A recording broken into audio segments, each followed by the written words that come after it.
ஆண்டவராக இயேசு கிறிஸ்துவின் இனிய நாமத்தினாலே உங்கள் யாவரையும் நான் அன்போடு வாழ்த்துகின்றேன், வரவேற்கின்றேன். இறைவேண்டல் செய்வோம். தாயும் தந்தையும் ஆகிய நல்ல கடவுளை நாளது நேரத்திற்காக நாளுக்காக உமக்கு நன்றி செலுத்துகிறோம் சுவாமி. இந்த சங்கீதம் 23 குறித்து நாங்கள் சிந்திக்க இருக்கின்றோம். இதில் பேச இருக்கிற ஒவ்வொரு வார்த்தையிலும் நீர் பேச வேண்டுமாய் எங்களிடம் அன்றாடுகிறோம். இவை அனைத்தையும் எங்கள் மீட்பரட்சகருமாகிய இயேசு கிறிஸ்துவின் மூலம் வேண்டிக் கொள்கிறோம் எங்கள் அன்பின் கடவுளே, ஆமீன். ஆண்டவராக இயேசு கிறிஸ்துவின் இனிய நாமத்தினாலே மீண்டும் ஒரு முறை உங்களை அன்போடு நான் வாழ்த்துகின்றேன், வரவேற்கின்றேன். இந்த சங்கீதம் தொடர்ச்சியாக நாம் பார்த்து கொண்டிருக்கிறோம். திருப்பாடல்கள் 23 6 திருமொழிகள் அடங்கியிருக்கிறது. குறிப்பாக சங்கீதம் 23 என்றாலே அனைத்து கிறிஸ்தவர்களுக்கும் பிடித்த ஒரு சங்கீதமாக இருக்கும்.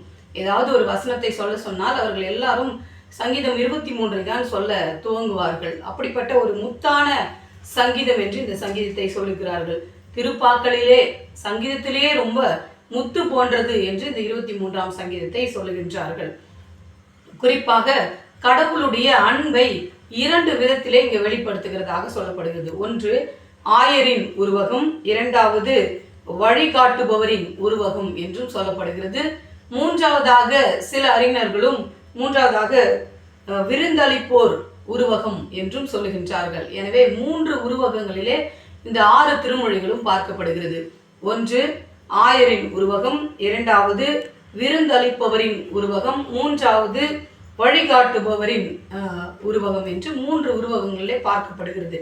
குறிப்பாக இதிலே சொல்லப்படுகிற சில வார்த்தைகளாக எனக்கு ஏதும் குறைவில்லை என்று சொன்ன வார்த்தை, எத்திசையிலிருந்து வருகிற எத்துன்பத்திற்கும் அஞ்சேன் என்று சொல்லுகிற திருமொழிகள் எல்லாம் வலு சேர்க்கின்ற, விசுவாசத்திற்கு வலு சேர்க்கின்ற ஒரு திருமொழிகளாக அமைந்திருக்கிறது. குறிப்பாக என் ஆயர் என்று ஆரம்பிக்கிற இந்த திருமொழி, அதாவது கர்த்தர் என் மெய்ப்பராய் இருக்கிறார், நான் தாழ்ச்சி அடையேன் என்று சொல்ல ஆரம்பிக்கிற இந்த திருமொழி என் மெய்ப்பர் என்று சொல்லுகிறது. இஸ்ரவேல் மக்கள் அனைவருக்கும் தலைவராக, பொது ஆயராக ஆண்டவரை சுட்டுகிறதாக சொல்லப்படுகிறது. குறிப்பாக சங்கீதம் 28:9, சங்கீதம் 74:1, சங்கீதம் 77:20 ஆகிய திருமொழிகளிலும் ஆண்டவர் ஆயராக எப்படி மந்தையை காக்கின்றார் என்பதை குறித்து சொல்லப்பட்டிருக்கிறது.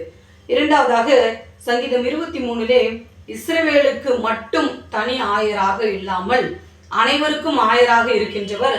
சங்கீதம் 23 இஸ்ரவேல் மக்களுக்கு மட்டுமே ஆயராக சொல்லப்படுகிறது. குறிப்பாக அதில் வருகிற வார்த்தைகள் என், எனக்கு, என்னை, நான், எனது, அவர், நீர் என்று சொல்லுகின்ற அந்த வார்த்தைகள் ஒரு உரிமையின் வார்த்தையாக ஆண்டவருக்கும் மக்களுக்கும் இருக்கின்ற அன்பை வெளிப்படுத்துகின்றதாக, மெய்ப்பருக்கும் மந்தைக்கும் இருக்கின்ற உறவை வெளிப்படுத்துகின்ற ஒரு வார்த்தையாக இது சொல்லப்படுகிறது. குறிப்பாக ஆளுமையின் நெருக்கத்தினை இந்த பாடல் நமக்கு தெரிவிக்கிறது என்றும் ஆசிரியர்கள் குறிப்பிடுகிறார்கள். குறிப்பாக இரண்டாவது எனக்கேதும் குறைவில்லை என்று சொன்ன இந்த வார்த்தை, இந்த சொல் நிகழ்கால அனுபவத்தை மட்டும் சொல்லாமல் எதிர்காலத்திலும் இருக்கின்ற அனுபவத்தை சொல்லுகின்றதாக இருக்கிறது. உபாகமம் 8ஆம் அதிகாரம் 9வது வசனத்தில் கூட உங்களுக்கு எந்த குறையும் இராது என்று சொன்ன வார்த்தைகள் இன்னும் நம்மை வலு சேர்க்கின்றதாக இருக்கிறது. இந்த சங்கீதம் 23 படிக்கும் பொழுது எவ்வித துன்பத்தில் இருந்தாலும், கஷ்டத்தில் இருந்தாலும், பிரச்சனைகளில் இருந்தாலும் கடவுள் நமக்கு உறுதுணையாக இருக்கிறார், பாதுகாப்பாக இருக்கிறார் என்ற ஒரு வலுவை கொடுக்கின்றதாக இருக்கிறது. மூன்றாவதாக நீரே வழி என்று சொன்ன வார்த்தை நேர் வழியையும், நல்ல வழியையும், மகிழ்ச்சியான வழியையும் நமக்கு காட்டி நம்மை மீட்கின்றார் என்றதை குறிக்கிறதாக இருக்கிறது. நீர் என்னோடு என்று சொன்ன வார்த்தை இமானுவேல், கடவுள் நம்மோடு இருக்கிறார் என்ற வார்த்தையை சுட்டுவதாக இருக்கிறது. ஏனென்றால் இந்த உலகத்திலே யார் நம்மோடு இருந்தாலும் நமக்கு அவ்வளவு பாதுகாப்பு இல்லை. ஆனால் கடவுள் நம்மோடு இருக்கிறார் என்றால் நமக்கு ஒரு சிறப்பு பாதுகாப்பு கொடுக்கிறதாக இருக்கிறது. எனவே தான் 4வது திருமொழியிலே நாம் மரண இருளின் பள்ளத்தாக்கிலே நடந்தாலும் பொல்லாப்புக்கு பயப்படேன், தேவரீர் என்னோடு கூட இருக்கிறீர். கடவுள் மாத்திரம் நம்மோடு கூட இருந்தால் போதும் என்ற வார்த்தையை வலு சேர்க்கின்றதாக இது இருக்கிறது. உம்முடைய கோலும் நெடுங்கழியும் என்னை தேற்றும் என்று சொன்ன வார்த்தை நமக்கு பாதுகாப்பையும், நல்வழியையும், அன்பையும் நமக்கு முழுவதுமாக கொடுக்கின்ற வார்த்தையாக இது அமைந்திருக்கிறது. சில இழப்புகளை, சில கஷ்டங்களை நம்மால் தாங்கிக் கொள்ளாத துயரத்தில் இருக்கும் பொழுது கடவுள் நமக்கு நெடுங்கழியாகவும் கோலாகவும் இருந்து நம்மை பாதுகாக்கிறார் என்ற வார்த்தை இதிலே சொல்லப்பட்டிருக்கிறது. நிறைவாக என்னுடைய எதிரிகள் என்று சொல்லப்பட்டிருக்கிற இந்த வார்த்தைகள் பாலைவனத்தில் இருக்கும் பொழுது இஸ்ரவேல் மக்களுக்கு எதிர்பட்ட புறையின மக்களால் வருகின்ற துன்பத்தை குறிக்கின்றதாக இருக்கிறது. என் தலையை நறுமணம் தைலம் பூசுகிறீர் என்று சொன்ன இந்த வார்த்தை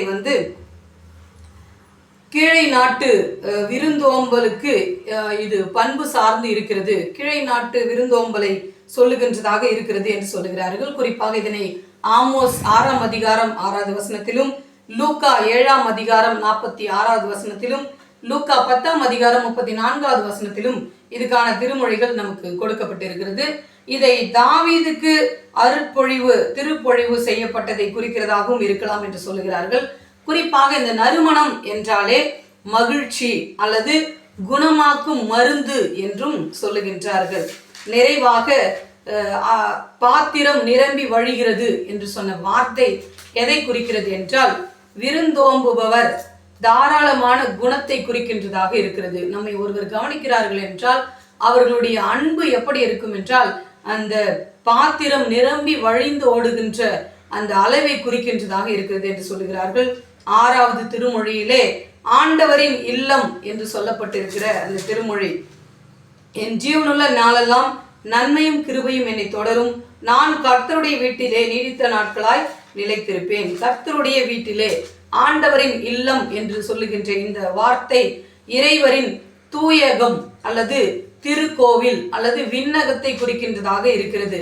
இறைவரோடு நாம் கொள்ளுகின்ற நெருங்கிய அன்பையும் உறவையும் பற்றுறுதியும் இது சுற்றுகின்றதாக இருக்கிறது. எனவே இந்த 23வது திருப்பாடல் முழுவதுமாக இருக்கின்ற 6 திருமொழிகளுமே ஒரு தனி மனிதனையும் ஒரு குடும்பத்தையும் ஒரு சமுதாயத்தையும் கடவுள் எவ்வாறு காப்பாற்றுகின்றார் என்பதை குறித்து சொல்லப்பட்டிருக்கிறது. ஆண்டவர் தாமே திருமொழிகளை ஆசீர்வதிப்பாராக. ஆமென்.